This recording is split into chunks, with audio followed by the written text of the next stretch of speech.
সভাপতির মাধ্যমে আমাদের আরও শক্তিশালী হবে এবং আমরা সবাই মিলে সেটা কীভাবে করতে পারি। এবং আমি আমার জীবনে যা রাজনৈতিক অভিজ্ঞতা এবং যে আমি কাম করেছি গত কয়েক বছর 15 বছর যাবৎ, সেইগুলো আমি চেষ্টা করব নতুন সভাপতিকে দিয়ে যাতে আমরা আগে চলে কাজ আমাদের দলটা ভালো করতে পারি, 26 নম্বর করতে পারি। আচ্ছা, একটা কথা বলতে চাই যে সময় কংগ্রেসের যে দূরবস্থা ছিল পাথারকান্দি ছিল, তখন পিলু সিনেই ছিল কংগ্রেসের একজন যোদ্ধা হয়ে কাজ করছিল।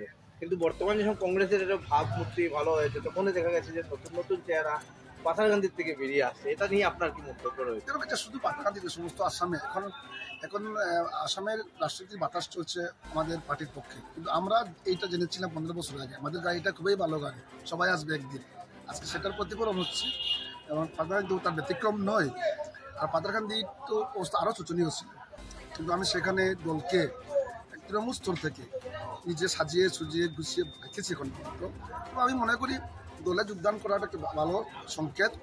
এখন যখন আমাদের ভালো সময় এসেছে, ওনারা জয়েন করেছেন, আমি আশা করি ওনারা আমাদের এই পার্টির আদর্শ বিশ্বাস করে আগামীতেও আমাদের সঙ্গে থাকবে। এবং আমরা আশা করি, বিশেষ করে আমি তো আশা করছি, আমরা সবাই মিলে সংগঠনকে মজবুত করে 26-এ পাথারকান্দি থেকে আমি আবার বলবো বহিরাগত হটাও। এবং আমি বলি একজন স্থানীয়কে প্রাধান্য দিয়ে যেটা পাথারকান্দির মানুষ, এর জন্য হয়তো কিছু বাতাস পেয়েছে। তো আমি ওয়েলকাম করেছি সবাইকে, আরও আসুক, আমরা সবাই মিলে কাজ করে কংগ্রেস জিন্দাবাদ বলবো এবং আমরা কংগ্রেসটা আবার পুনরুদ্ধার করব।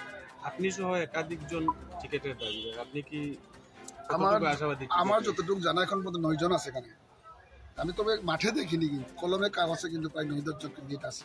তো ওদেরকেও বলছি আমি, যারা আমাদের আগামীতে ক্যান্ডিডেট হওয়ার ইচ্ছা প্রকাশ করেছে, তাদেরকেও আমি আহ্বান জানাচ্ছি আজকে আপনাদের মাধ্যমে, আপনারা প্লিজ আসুন, সবাই মিলে কাজ করি এবং দল যাকে টিকিট দেবে তাকে নিয়ে আমরা মাঠে নামবো এবং আমরা পাথারকান্দির সিটটা পুনরুদ্ধার করব।